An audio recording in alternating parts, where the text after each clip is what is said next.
you learn to perform for people in order to get their respect, in order to get their love. And it deeply ingrains the idea that they have to change themselves in order to have connection with others.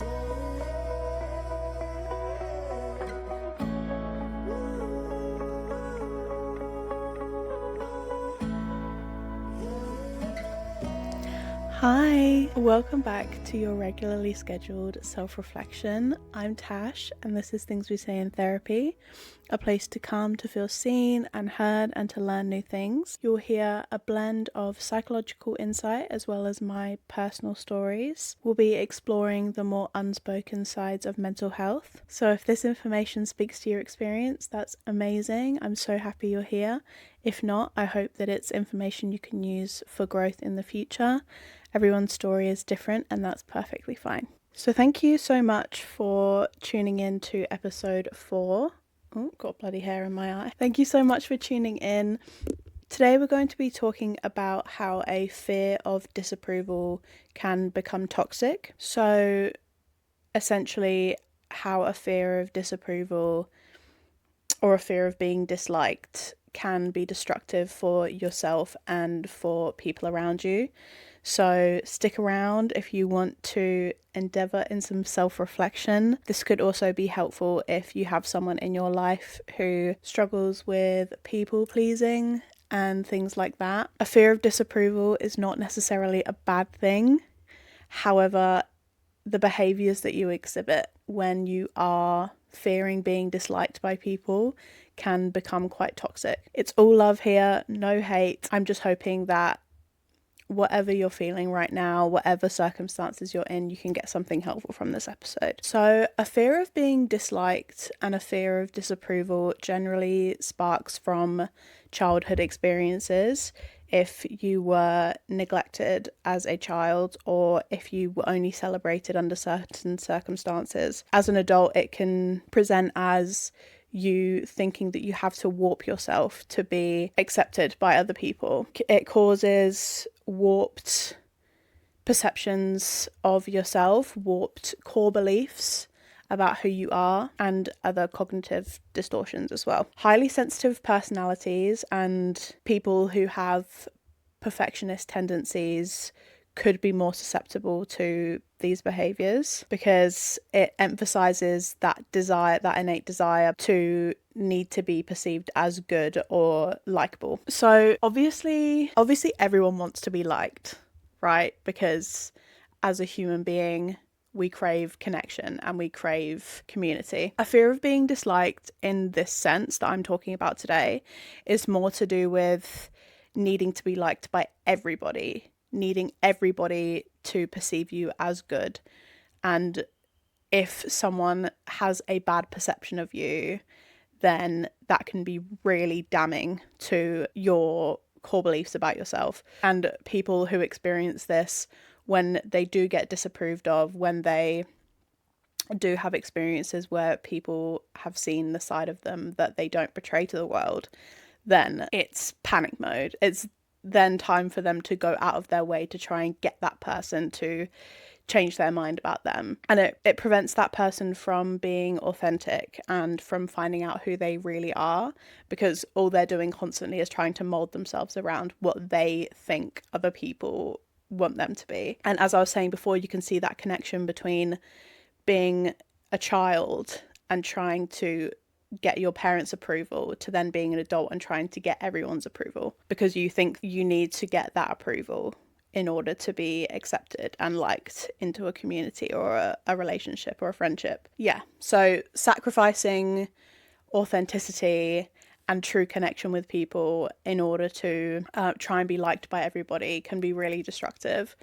And the reason that I'm talking about this today is because I've had experiences in my personal life with people who do this, and it's usually because they have a brittle sense of self and they're quite deeply insecure about who they are. They don't know who they are, and so they just go off what other people think they should be. I think it's important to raise awareness about this because I don't think it's talked about enough. I've seen people close to me be enveloped by these behaviors and this desire to be liked by everybody, and it really destroyed my friendship with this person. So I've seen how it can take a real toll on connections, so I do think it's worth reflecting on. I do think it's worth being aware of and seeing how it affects the lives of the people around you. Anyway, I hope that me talking about this topic can invoke any kind of improvement in your friendships and relationships. So you may have heard the phrase, a friend of all is a friend to none.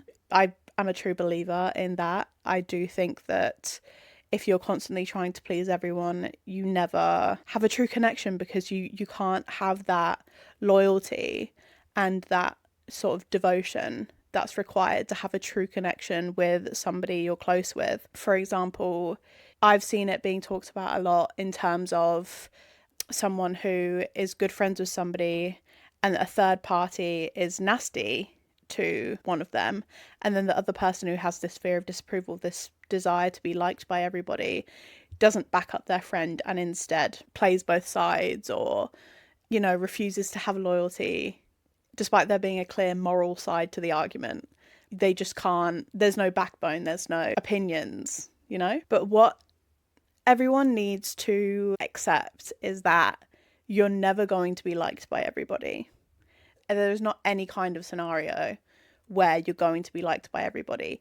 Even if you're spending all of your time trying to be liked by everybody, someone's going to disapprove of that. Someone's going to see through that and be like, oh, that person is a friend to all. And no matter how hard you try, no matter how hard you try, someone is going to be disapproving of you. So you may as well just be authentic. You may as well just spend your time finding out who you are and be happy in who you are, rather than trying to please everyone else. So essentially, in this episode, I'm trying to tackle both sides. So I want to look at it from the perspective of somebody who struggles with a fear of being disliked and a fear of disapproval, and how this can be destructive for themselves and for other people, and how to acknowledge it within themselves, but also how it can affect the people in that person's lives and how to navigate that. So like I said before, it usually comes from childhood experiences.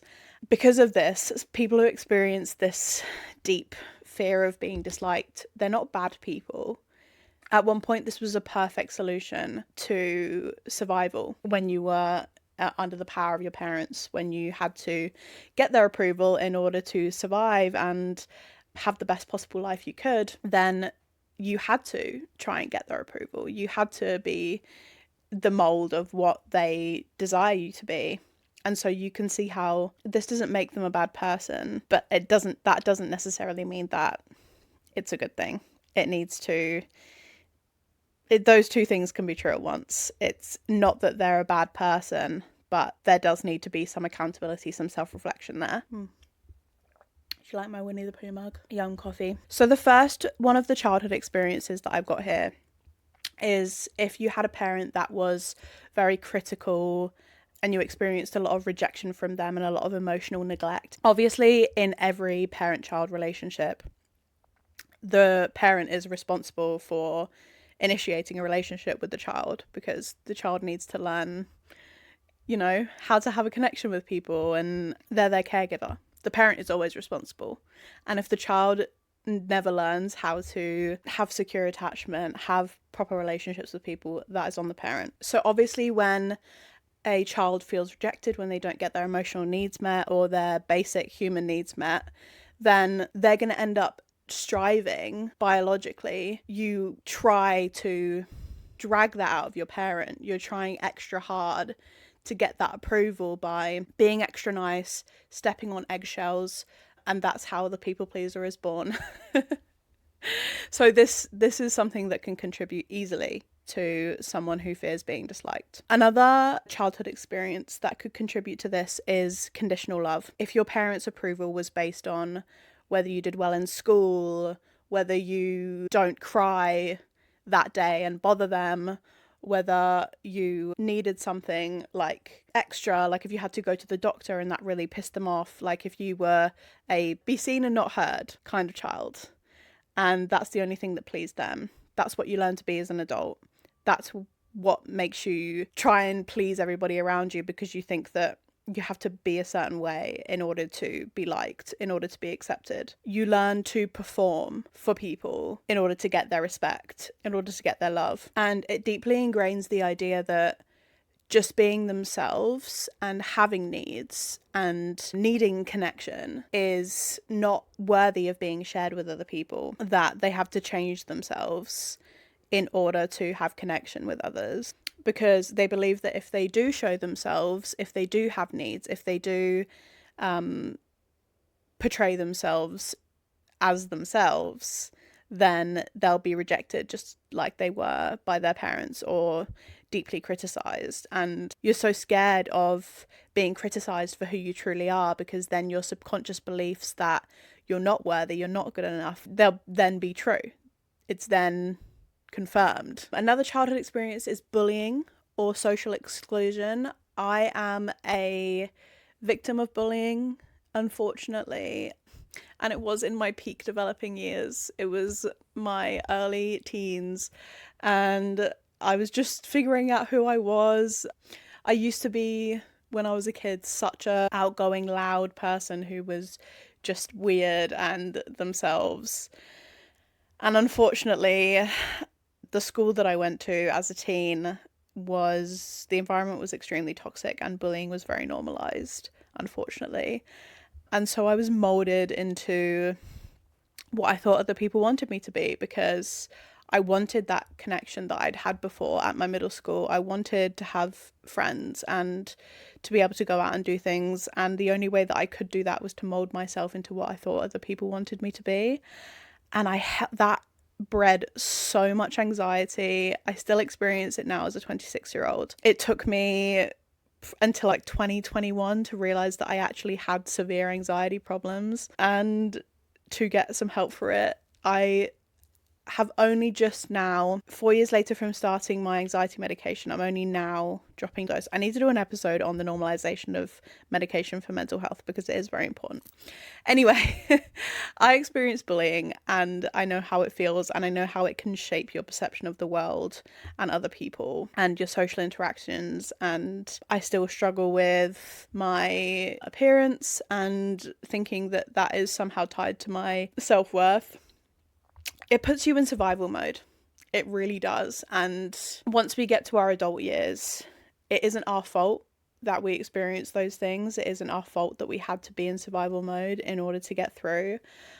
But we do need to take accountability now for our response to those experiences. We do need to self-reflect and engage in introspection and be the best person that we can be.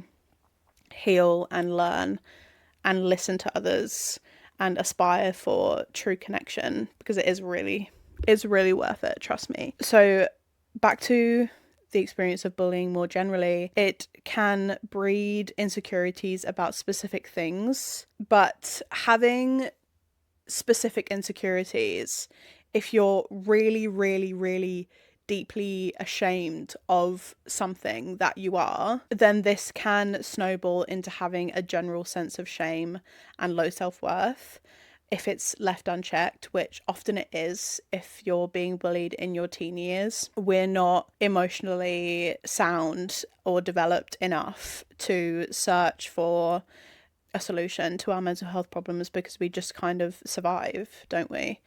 And so then that breeds general shame about who we are. It affects your confidence, it affects what you want to do in life, it affects your connections with people, it literally affects everything.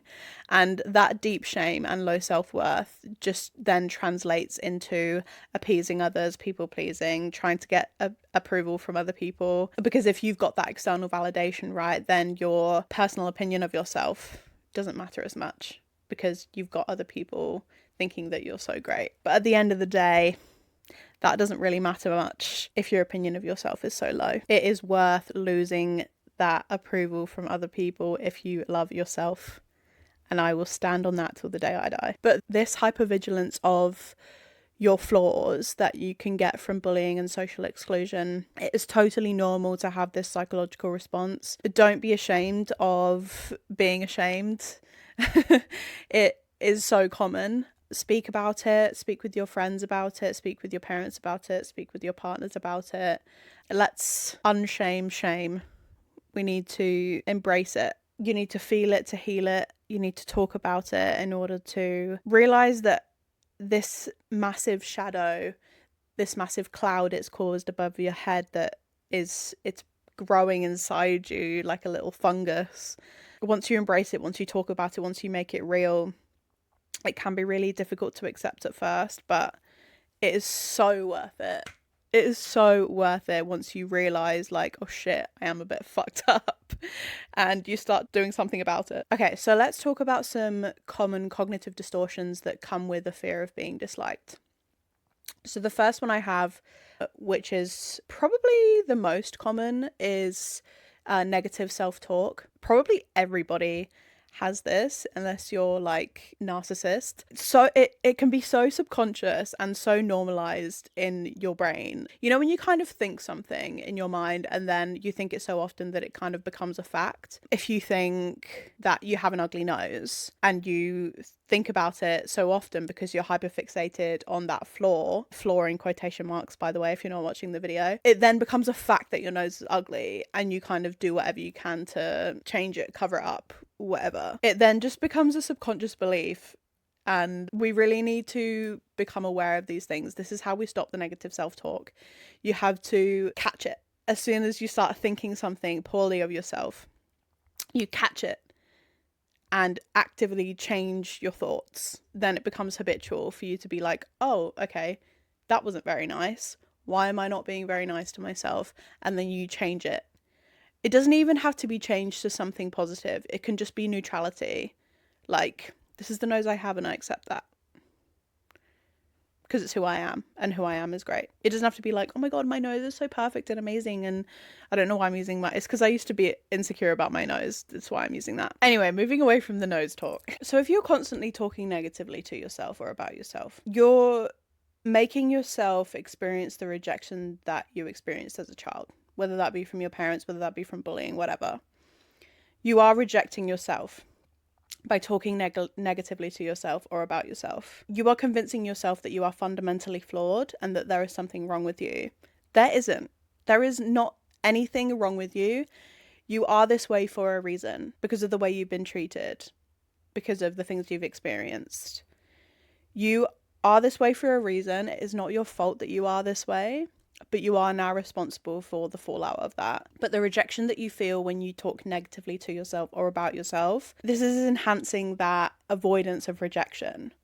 You're experiencing that rejection every day from yourself, and so it's making you want to avoid that from everyone else. Something else that people with the fear of being disliked might have is black and white thinking. Something that I experience personally that I am working on and I'm very aware of is that because I experienced this bullying, I'm now very hypervigilant to other people's moods and things they say. So if I perceive something that someone has said as negative towards me, or their mood just changes slightly, or I've perceived something they've said as rude or mean, it becomes very deep in my head, and I then have to fix that. I then have to appease that person, be extra nice to that person so that they like me, so that they think I'm good. And then that like fixes everything for me, you know? If that person is then nice back to me, or I have a good conversation with them, I'm now like, okay, yes, they think I'm a good person and they do like me. And it's exhausting, man. And just let people do them. People's actions, moods, everything is a projection. Everything that people say, everything that people do is a projection of how they're feeling. It has absolutely nothing to do with you. So don't do that. Don't do me. Don't don't do what I do. I am very much working on that. So as a subsection of the things I've already said, being overly accommodating to people, so appeasing people, because you think that if you're extra nice to them, if you do this, this, and this, and this, and this, and this for this person, that they'll like you and they'll treat you well. Do not do this for anyone who doesn't do the same for you. Don't go out of your way. Don't go above and beyond for people who would not or do not do the same for you. it is going to burn you out. It is going to make you resent that person. It is just not good for anybody. And it's pointless because that person is going to have an opinion of you regardless. And it could go either way. That person could find you annoying. That person could think you're going over the top and not like you because of it. I'm not saying that they will. They could take it really well. They could also say, oh, wow, that person's really lovely doing all this for me. But you can't control what other people think. You can't control what other people are going to do or say. And it is a control tactic doing this. You're trying to control other people's perceptions of you. And it's just never going to be what you think it is. You're never going to get to control everybody's perception. And so just the best thing you can do is just to be yourself. The right people will find you. So getting a little bit here into intersectionality. I do know that a lot of Asian cultures are big on community and acceptance and status, and that can be really hard. I used to be friends with a couple of people who really struggled being part of that community because they'd grown up in a very Western culture and they really enjoyed being quite out there, being loud, being, having self-expression, career-wise, wanting to go in their own direction and but felt very obliged to do and be a certain way because of the culture that their family practiced. And I'm white and I know absolutely nothing about growing up in an Asian culture. I've had a few friends who have experienced this, so I can't speak from personal experience, so I don't really want to go too much into it, but I just wanted to mention it because I know that it can be a massive thing for some people and it is very prevalent, caring about reputation and things like that. So that can also be a massive weight on your shoulders if you do come from a culture like that. But you're not alone.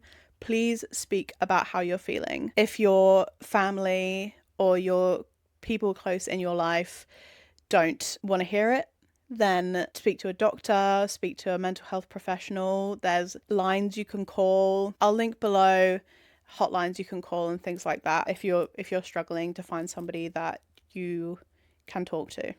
But please don't go through things like this alone. Another social influence is social media. Oh God, it's a fucking big one, isn't it? Everyone I know has social media or has used it at some point. I use social media a lot and I obviously post on social media. It can have a massive impact on the way that people view themselves depending on who you follow, the content that you consume. Please be aware of how those things make you feel. If you're constantly comparing yourself to people online and it's making you feel bad about yourself, that could be contributing to your negative self-talk. Just block, just unfollow, engage with content that makes you feel good, engage with content that makes you happy. Stop comparing yourself to people online. It's all enhanced. It's all taken from certain angles. It's people posting their highlights. It's not real. It's not their real life. You don't know anything about these people. Please just focus on yourself. Focus on your own life. So now I'm going to get to some toxic traits that people who have a fear of being disliked may exhibit and do commonly exhibit. Again, this is no hate towards people who do experience a fear of being disliked and a fear of rejection. However, these are things that do need to be acknowledged and do need to be worked on because it can create a toxic environment. So the first one I'm going to talk about is triangulation and manipulation. So if you're friends with somebody who does have a fear of disapproval and a fear of being disliked, an experience that I've had is if you have an argument or a confrontation with someone like this, they commonly try to involve someone else. And this is called triangulation. They will assume the person with the fear of being disliked will assume that other people are going to find out about the confrontation and the argument or whatever has happened. So they'll try and get in there first to involve someone else, tell them their side of the story, often a butchered side of the story, to get that person on their side, because that person then they feel like they've got backup, they feel like they've got people on their side. That makes them feel better about whatever they've done or about being confronted about something. This often makes the other person feel ganged up on, and it's quite nasty. I've been on the receiving end of this, And honestly, it just made me feel bad for that person because they're obviously very insecure, but it can create very toxic environment in friendship groups and in families. So that is worth clocking and maybe distancing yourself from environments like this if you can. Another one that's similar to this is gossiping or trying to align with everyone. They'll basically gossip about everyone to everyone because it makes them feel important. It makes them feel like they know things. And also changing their opinions and stories depending on who they're with in order to align with whatever that person that they're with thinks. It's very weak behavior. It's very irritating, and it's a massive sign of insecurity. If you do this, or if you know someone who does this, call them out because it's really childish. We shouldn't be doing this as adults. Another one is having a victim mindset. This is very common with people who struggle to take accountability for things, which is big in like people who are emotionally immature, can't take criticism, insecure people, especially with people who fear disapproval because they can't handle the fact that someone may dislike them or someone may dislike something that they've done. And so they flip the situation, act like they're being attacked, paint themselves as the victim in order to avoid accountability because they don't want to accept that they may have done something wrong and that someone may perceive them badly. All of this generates inauthenticity. You're probably not friends with the right people if you're like this because you don't know yourself, you don't know who you are, and so therefore you probably haven't connected with the right people. You haven't found your people because you're changing who you are in order to fit in with everybody. So your relationships, they're fake, they're unstable, and therefore you have to lie and change your interests even more and fake who you are even more because all your relationships are based on a lie. They're not based on who you truly are. And it can be really painful, like for people in situations like this, if they've dug themselves such a deep hole and they don't know who they are, all their relationships are unstable. It can be really hard to disrupt that and make that big change in order to change everything, but it is so worth it. You might be alone for a while, but that's okay. It's fine to be alone. You don't always have to have 1,000,001 friends. It is better to be with your authentic self than with a bunch of fake people. So getting back to something that I mentioned before with the people pleasing and resentment. So if you're constantly abandoning yourself and abandoning your own needs in order to be there for other people, going over the top to do things for other people and appeasing others so that they will like you, this just builds resentment. You end up disliking those people anyway because most of the time they won't return the favor if you've gone over the top for them. People who are secure aren't going to do the same. They're not going to abandon themselves in order to do the same for you because they need to be there for themselves. And so because they haven't returned all of this that you're doing, you're just going to end up being pissed off with them for it. And you could end up really being pissed off with people that you genuinely love, and that's painful and harmful. The last one I'm going to mention, which is to do with the inauthenticity, is fear-based decision making. You're basing all of your life decisions on what other people are going to think, what other people are doing, what other people want you to do, and you end up just unhappy because you're not doing anything that you desire. It's all about what other people want or think. You never end up learning anything, including who you actually are, and that just results in a lack of personal growth. You're gonna continue being insecure, self-abandoning, talking to yourself negatively, thinking of yourself negatively. And people like this tend to be quite immature and self-centered adults because you've habitually been doing all of these things for so long. Your life is then dedicated to being liked by other people. You're focusing on that so hard that there's a lack of genuity, and your life becomes a massive reaction because you haven't learned how to deal with things properly as an adult. It's always what you can do for others, but in order to make yourself feel better. It's very ironic when you think about it. Now, with all of that being said, again, I will reiterate that probably, unless this person has other mental health challenges like narcissism or sociopathy, which I think would be quite prevalent, like there would be quite a big distinction between what I'm talking about today and those. So unless someone has those things. Generally, these traits don't have bad intention. It's all a massive reaction to how they've been treated in the past. They've just never learned to deal with it in a beneficial. It's still survival mode. You're still stuck in that cycle. But even though there aren't harmful intentions, it still can be harmful. But luckily, self-awareness exists, epiphanies exist. I'm hoping that this finds people who are looking to self-reflect.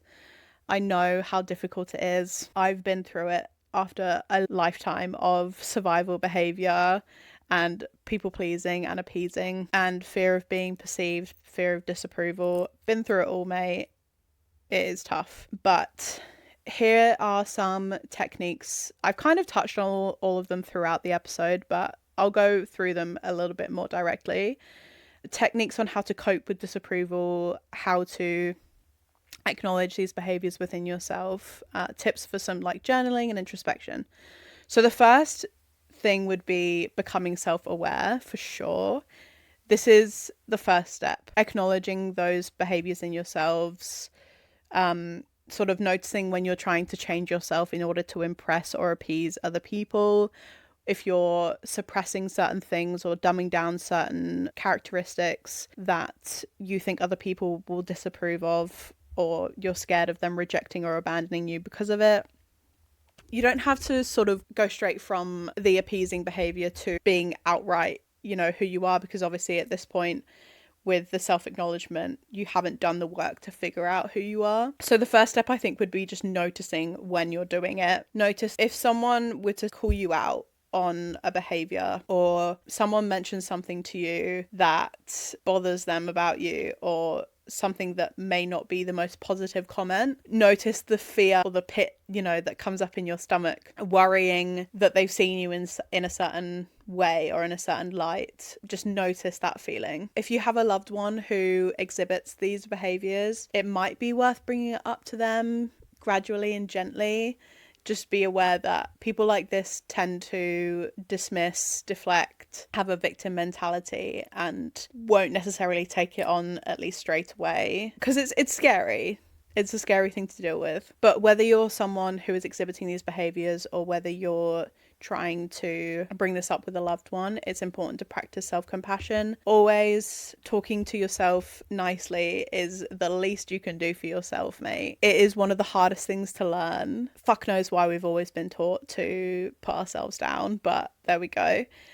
Apparently it's a natural human instinct. You have to teach yourself to talk to yourself nicely. You have to teach yourself to talk to yourself nicely. Do it. It is so worth it. No matter the circumstances, even if you're the worst person. Obviously take this with a pinch of salt, because there are some things that just aren't fucking excusable. But when you think you are the least deserving person of love and compassion, that is when you need to be compassionate towards yourself the most. So obviously this depends on your financial situation, but professional therapy, psychotherapy, CBT, EMDR, all of these trauma-based therapies can help you significantly. Therapy is friggin' expensive, but worth it if you are able to afford it. It's a scary thing, I know. Facing yourself and a lifetime of trauma is friggin' terrifying, but it is so worth it, and you are in the hands of a mental health professional. Make sure you find the right one for you. There's also a plethora of online resources to research, YouTube videos, this podcast, a bunch of other phenomenal mental health podcasts out there. Please be kind to yourself. Working on yourself is worth it. You are worth it. Don't ever go through these things alone. Another thing that I've got written down is exposure therapy. So I think the main thing, you do need to sort of spend a lot of time alone in solitude to figure out who you are, who you want to be, where you want to go, what you're struggling with, where your fear of rejection and fear of being disapproved comes from, and what behaviors it's driven you to as an adult. Then after acknowledging where this comes up in your relationships and how you speak to yourself, then you can slowly practice being your authentic self around safe people very important to do it around safe people that you trust. A safe person being someone that you feel won't judge you or make fun of you or make your fear of rejection and disapproval worse. But also saying that if for the first time you're trying to embrace who you are and be your authentic self around people, and people are mean to you and they treat you badly, that has absolutely nothing to do with you. Mean people are projecting. Mean people are mean because they're unhappy with themselves, not because they're unhappy with you. This final one, there is a girl called Sophie Jones on TikTok. I've been watching her for a couple years, and she does this thing called rejection therapy. It is the most cringe thing I've ever watched in my life, but it kind of unearthed some insecurities and some invisible cages that I have around myself that I was unaware of before. She basically does things like standing up on a really busy train and yelling at everybody, "I hope you have a great day, everybody." Like things that are not socially normalized and that would generally be considered embarrassing. And she just does them just to prove that embarrassment is a social construct and that we all have these invisible cages around us and that they don't need to be there, that there actually aren't these unspoken rules and you can do whatever you want and it's not going to harm you. Like all this fear that we have around embarrassment, it can't actually hurt you. And that's her whole message. She's been on This Morning on the BBC in the UK and she's quite well known now, I think. I think she's amazing. I think her message is really important. Go and head over to her TikTok as well. Oh, there's another one I have. So practicing being assertive and boundaries. You need to learn your own needs. You need to learn what you want, who you are, where you want to go, what kind of relationships you want in your life, and all the things that come along with that. I have a lot of that in my other episodes as well. This does initially take a lot of work on figuring out who you are, what you want, before going out into the world and practicing that in your relationships. Oh shit, this is a long one. There is actually a massive amount to say on this topic, so I might end up doing another episode. But I hope this generally gave you a good idea of what a fear of disapproval is, what it can do, how it can be destructive to yourself, your relationship with yourself and your relationship with others. I hope you got some new information. I hope you learned something valuable that you can put into practice in your own life. Please leave comments down below with anything else that you'd like me to talk about in terms of this topic. If there's anything that you feel like I missed that you think would be valuable. If you feel comfortable, comment underneath any stories that you have from your personal life, how you've struggled with people who have a fear of disapproval, or anything that you've struggled with in the past. But that is it for today. Please consider liking, commenting and subscribing. This has been episode 4 of Things We Say in Therapy. I am so excited to be here. I really hope that you found something valuable from today. I'll see you again. Bye.